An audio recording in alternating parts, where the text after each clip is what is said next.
ఘోరకీకారణ్య సంసార యాత్రికుల శరణు ఘోషలు విని రోజు శబరీష పాపాలు దోషాలు ప్రక్షాళనము చేయు పంపానదీ తీర ఎరుడే నివాస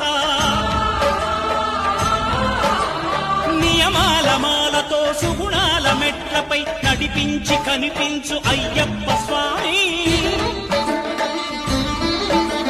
మకర సంక్రాంతి సజ్జోతివై అరుదించి మహిమలను చూపించు మణికంఠ స్వామి కర్మబంధము బాపు ధర్మశాస్త్ర